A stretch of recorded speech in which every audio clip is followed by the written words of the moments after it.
Ninawasalimia tena wapenzi wa masomo yangu ya Kiswahili.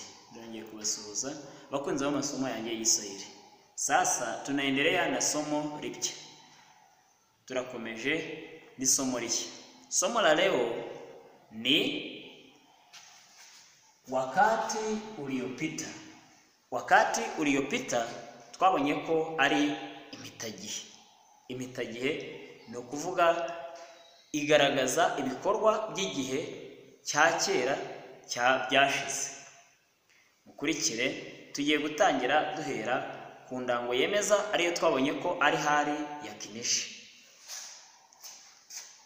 Mfano wa kitenzi ni kuandika. Aha rero tugiye kureba hali ya kinishi tugenda tunabisobanura mu Kinyarwanda. Mimi niliandika. Bamvuze nti nge naranditse, wewe uliandika, wowe waranditse, yeye aliandika, we yaranditse, sisi tuliandika, twe twaranditse, nyinyi mliandika, mwe mwaranditse, wao waliandika, abo baranditse. Twabonye ko rero buri wakati igenda igira hali ya kinishi na hali kanushi. Amategeko rero areba hali kanushi cyangwa se indango ihakana muri wakati uliopita.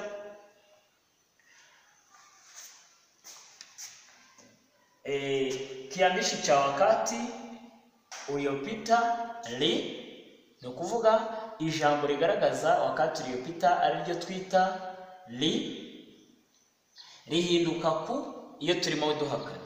Mbese tukongera tukanamenya ko twabonye ko ni ihinduka si, u igahinduka hu, a igahinduka ha, tu igahinduka hatu, igahinduka ham, wa igahinduka hawa. Ubwo ahari li igaragaza wakati uliopita igahinduka ku guhera kuri nafsi ya kwanza kugeza kuri nafsi ya tatu ya umoja, nafsi ya kwanza ya wingi kugeza kuri nafsi ya tatu ya wingi.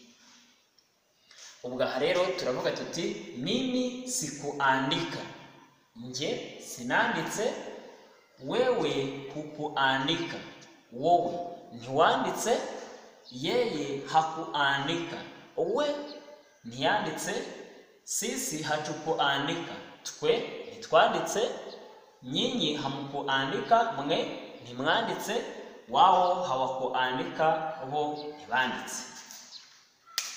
Noneho tugiye kureba mu nteruro uko bigenda.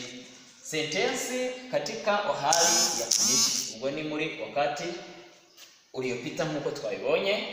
Sisi tulishinda mtihani, twe twatsinze ikizamini.